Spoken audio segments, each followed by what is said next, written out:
Welcome to the training video for the Sheltered Point-in-Time Count from Simtech Solutions, developers of Counting Us, the mobile app specifically designed to help communities conduct the annual census of persons experiencing homelessness. Counting Us is used across the country for both the unsheltered and sheltered counts. This video will help you learn how to access Counting Us, create an account, and start recording surveys for individuals and households residing in your emergency shelter, safe haven, or transitional housing programs during the count. The survey questions have been created based on local needs and priorities and include information that will help provide required data for the HUD point-in-time report and additional information that's important for potential funding and community planning. Very few questions are required, but please collect as much data as you can.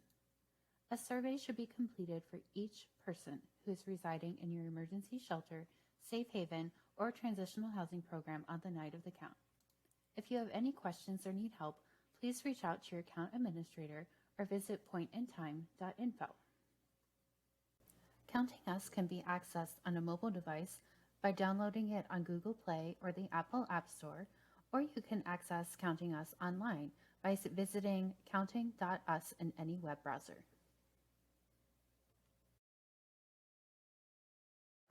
Once you've downloaded the app, it's really simple to get registered and started counting. All you need to do is open up the app and click on the button that says Register. Once you've done this, you'll need to enter your first and last name, your email address, and your cell phone number. Then you create a password, confirm it, and submit your registration. After registering, you'll want to log in using the username and password you just created. Next, you want to click Choose Count. Here's where you'll join a new count. On this screen, you need to enter the setup key provided by your regional count administrator. If you still like to test out the app, but you don't have that setup key, you can type in the word demo. This is what will attach any surveys that you submit to your local count, so it's important to get the correct setup key from your count administrator.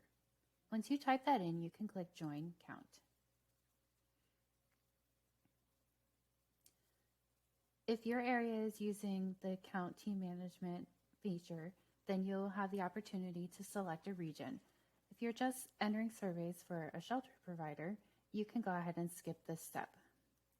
You'll get a confirmation that you're counting for the correct region, and you can click OK. After you click Get Started, you'll have access to the surveys that have been added for your local count. It may look different from this list. If you have any questions about the surveys, you can reach out to your account administrator. In most cases, for shelter providers, you'll be choosing the Sheltered Homeless Survey. If your region is using English or Spanish versions of the survey, you would make that selection here. Next, you have the opportunity to select if it's for an individual or a household. I'll go ahead and select individual. On this screen, you get to choose your project type. I'll go ahead and select emergency shelter. And then any organization that is an emergency shelter will appear in this list.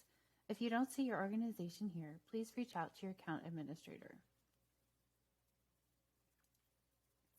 Then, under the Project tab, you can select the project that you are entering information for. One nice feature about the app is that once you make these selections, they will remain in place until you either close your browser tab or log out of the app. You can go ahead and click Next Step. If your project has had an address loaded into the Regional Command Center, you'll be taken directly into the sheltered survey. If you don't have an address in the Command Center, you'll need to confirm the location of your project. This map uses the GPS on your device. You can zoom in and out or move around the location pinpoint on the map. You can also enter an address if you're not in the area where you would like to record your surveys. After you're happy with your location, you can click Next Step. Once you're accessing the Sheltered Homeless Survey, there are a few things to keep in mind. First, the survey uses conditional logic, which means certain questions will appear based on responses that are selected. For example, the first question asks if the person's already been interviewed for the point-in-time count. Since you're entering information for people in your sheltered program, most likely you'll be selecting no for this, and then you'll be able to see the rest of the survey.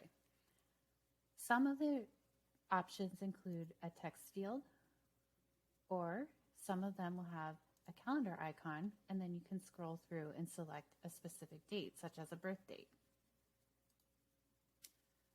You may also see checkboxes where you can select multiple options, and there will also be drop-downs. Sometimes these drop-downs will have lengthy option lists, and you'll need to scroll to see all of the options and make sure that you select the one that the client reports. It's really important to see when there are conditional logic questions, especially for the disabilities related section. If the person indicates that they do have one of these disabilities, there will often be a second follow-up question that asks if it's a long-term disability that impairs their ability to hold a job or live independently. And you'll want to make sure that you also answer this question as well. And then at the bottom, there's a notes field where you can type in any notes that you'd like to about this survey. You'll have the option to submit the survey or save it as a draft.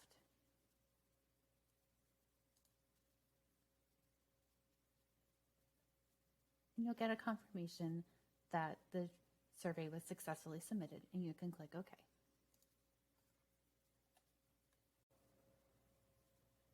If you've saved a survey as a draft, you can access it by clicking on the drafts folder, and we can see here the number of surveys that are currently saved as draft. Once we open up the draft folder, we can select the survey that we want to edit, click Open, and then we'll be able to access and edit the survey. Once you've entered all the information that you have about this individual, you can go ahead and submit the survey.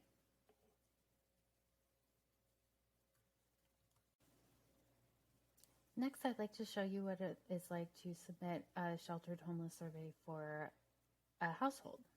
So we'll go back into the sheltered survey, and we'll select household this time. And in this case, we need to say how many adults and children are in this household who are sleeping in the same location on the night of the count. This can be any number, just so it reflects the amount of people who are identifying together that they are a household. I'll just go ahead and put 2 for this training video. We can see on this survey that we are editing a household, and we're on member 1 of 2. The relationship to head of household is defaulted to self, and we still get the initial question of have they already been interviewed for the point in time count. You would go through and complete the information just as we did for the individual survey, and I'm going to go ahead and submit. We get the usual confirmation that it has been successfully submitted, and when we click OK, instead of being taken out to the survey menu, we are now editing household member 2 of 2. So in this case, we want to select their relationship to the head of household. It could be a child, spouse or partner, other relative, or unrelated, but they identify that they are a household. After you make that selection, you would just go through and go ahead and complete the survey for this other household member, just as you did for the first one. Thank you so much for watching this video. Just a couple reminders. Very few questions are required, but please collect as much data as you can. A survey should be completed for each person who is residing in your emergency shelter, safe haven, or transitional housing program on the night of the count. If you have any questions or need help, please reach out to your account administrator or visit pointintime.info.